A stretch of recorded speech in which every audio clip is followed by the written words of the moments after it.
Welcome back to the channel, guys. Today we're going to continue progress on our pole barn.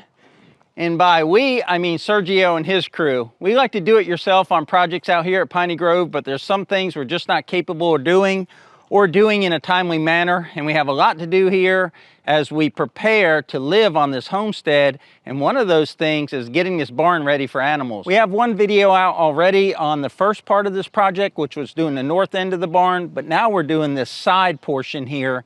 And we're only doing a wall about halfway up, and the rest will be cattle panels. And also we put in a man door here. And again, when I say we, I mean Sergio and his crew. I'm just the cameraman for this project. I was moving a little bit slow this morning, so the guys beat me out here. They've already been hard at work for a couple hours, and they've already framed this out with the tubular metal. And that's 2 1/4 inch galvanized square metal. We've framed all this up, and they put in the man door. So the man door goes here. We'll have metal go all the way up here. This will be a half wall up to about 4 feet, and then the rest of it will be cattle panels like over there on that far wall. So this is what it looks like inside the enclosure, and Sergio didn't want to put the door in front of this water pipe, but that's temporary. What we're going to do is dig that underground all the way down the side and put water out the north end of the building, and also we'll have water to all the stalls that will be along here. But the reason why we didn't want this door like in the center is because then we would lose all of this storage right here. So this here will not be any kind of stall. The stalls will probably start right here, and then we'll have 48 feet of stalls going down there. What we got here is we're gonna have red metal come up to about halfway on this 2 1/4 square tubing. And I got the guys here to hold this up, so I'm gonna try and talk quick. And then we're gonna take these 4x4 cattle panels, and we're gonna put them about halfway up here and then fasten them with some sort of U-shaped screw-in type of fastener. And then this will go all the way to the top. And what that will do is you'll have a physical barrier from here down, and then you'll also have this, which won't allow predators to come in, but it'll allow airflow from across on the east side through here. The guys needed to get back to work, so here they are putting in the Z channel or the Z trim along the bottom, and then the red trim will go on top of it, just like over here. And what that does is just gives a little lip edge so that water hits the red over here, then hits that white and goes down instead of coming up under it and going inside the building. Looking at the front of the building, you can see there's just no chance that water can get underneath that rail and come into the concrete. That Z trim is not as crucial here inside because there won't be a lot of water that blows against this wall because we have this overhang, but we wanted the building to be consistent all the way around. So we've got it on the far side, the front side, and we'll have it down this side as well. But this is where we'd like to get you guys involved because we've never built out a barn from scratch for animals. And here's our thought process. We got our man door right to the left of the camera, and we'll have a little storage space here. And then we have 3 12-foot bays, and we want to have our animal stalls along here. So I don't know how wide they'll be. We'll look at that later. But as we put the stalls along this side and also potentially along that side, we're going to have to check with Miss Piney Grove. I only want to have a few animals out here because they're going to be liabilities, not assets, because they're going to be pets, basically. I don't see us ever eating anything that lives inside of this barn. But talk to Miss Piney Grove about that down in the comments below. We'd also like your ideas on concrete and putting a concrete floor in here. Now, concrete's very expensive. When we did this ramp back here, we paid about $6.50 a square foot for that ramp. So to concrete the whole inside of this pole barn at that price, we're probably looking at $10,000. And I don't know that that's a wise use of resources. We could leave it a dirt floor. And if it's a dirt floor, then we'll continue this after they put up that sheet metal. It's a little loud in here right now. There's the first piece of red trim for that half wall or that portion of a wall, and they're only going up to that horizontal metal there. So we have a full width piece there, and then they'll cut a strip to go in there. The tin will go all the way up to the top of that door over there. So it'll be red all the way to the top of that door, and then cattle panels from there up. Sergio has built other things for us out here at Piney Grove, and they do a great job cleaning up. But while I'm just standing around doing nothing, I'm gonna roll my magnet around and just pick up any spare pieces of metal that they may have cut or some screws. They've got their own magnet, but I don't know, I just can't sit still while other people are working. If you've never seen the way these magnets work, They pick up metal on the bottom. There's a magnet inside of here. And then you grab this handle, and this handle pulls the magnet away from the outside metal, and everything you picked up just drops. You're just going along and putting these screws in. They're all self-tapping screws, so they just go in real quick. They make their own pilot hole in the metal, and once they go through the metal, the sheet metal, then they go into the actual framing. And one thing that I really like that these guys do is they actually run a chalk line. And you wouldn't think that's a big deal, right? That you got 2¼ inches to put your screws in, but it just looks so much better when they're perfectly in line. But it just really gives a professional look when all of the screws are in line. And of course we got color matched screw heads, so you don't really see the red screws too much anyway. There's a little break in the action, so we'll get back to the floor.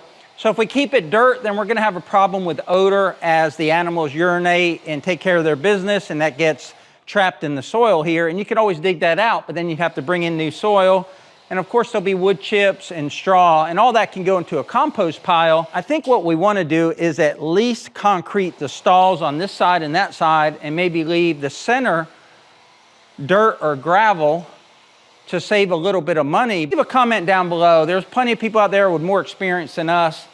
But if we went ahead and bit the bullet, concreted the whole thing, and then sloped it from either side down to the center just a little bit, and put a drain here, I've got an excavator, so I could actually dig that out myself and have that go out there to a some sort of French drain or something, where that could just, anything that we wash down from here could go outside. That would be the best solution, but also the most expensive solution. So give us some options in the comments down below of what you would do here. Keeping in mind, we don't have unlimited resources. We're trying to do everything out here at Piney Grove debt-free.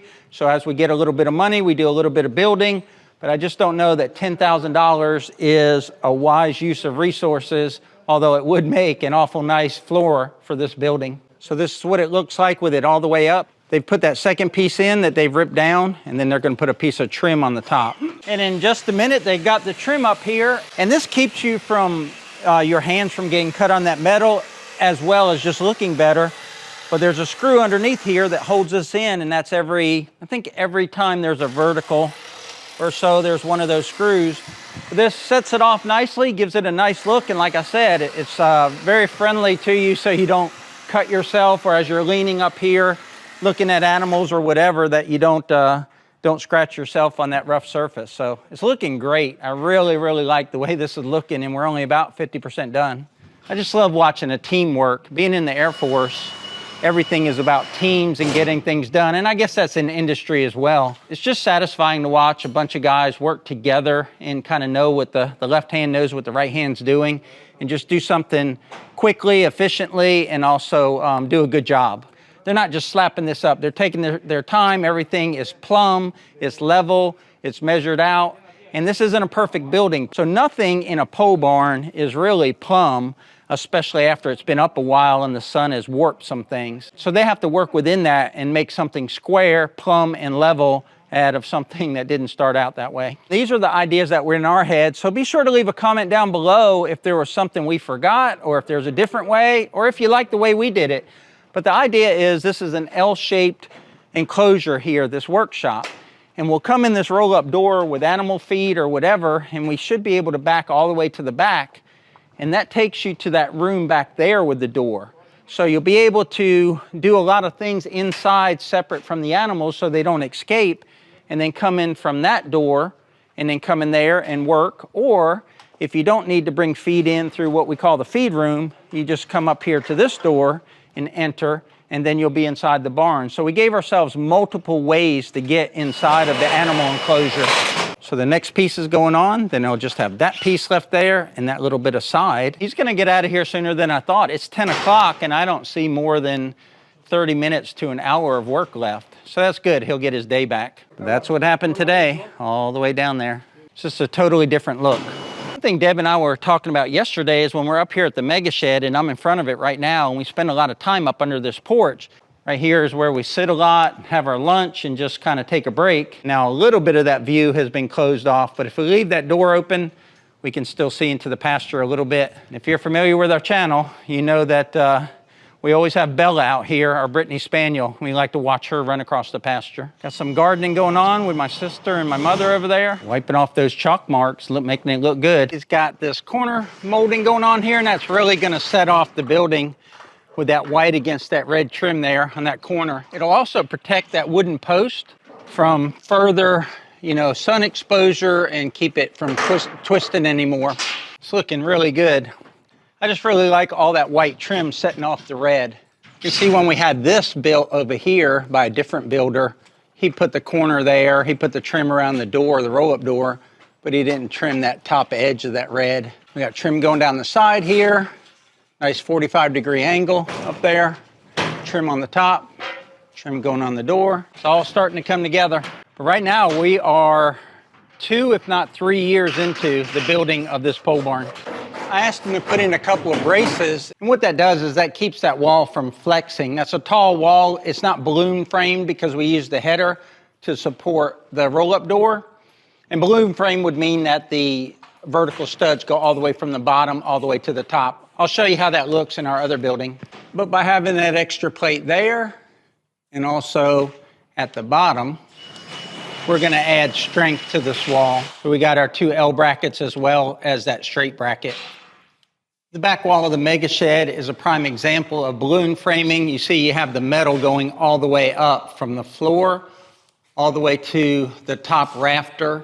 There can be no flexing because that piece of metal isn't gonna flex. Sergio and I custom designed this header, and it's a 32-foot header by 1 foot tall, and it was welded and it was created off-site. And he brought it here in one piece and screwed it directly into the 6x6 post.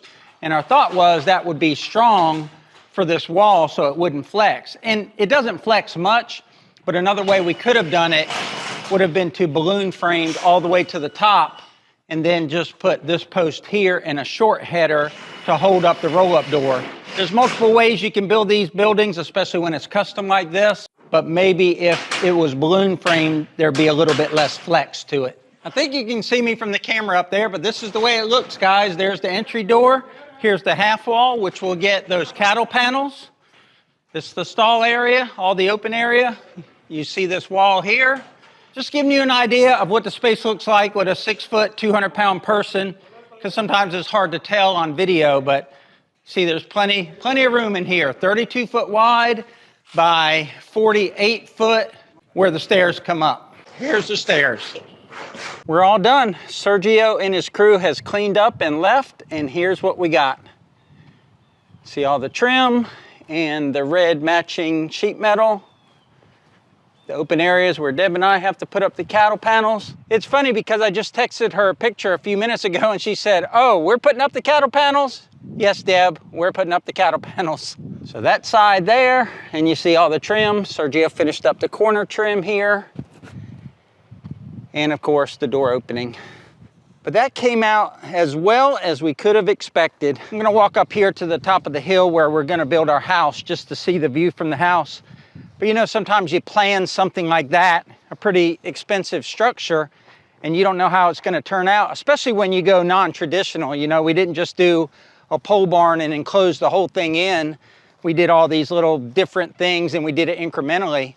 But let's take a look from here, and this is what's important because this will be the view from our house and what we have to look at literally for the rest of our life. Okay, view of the house, the pond. Let's not talk about the pond. Come over here.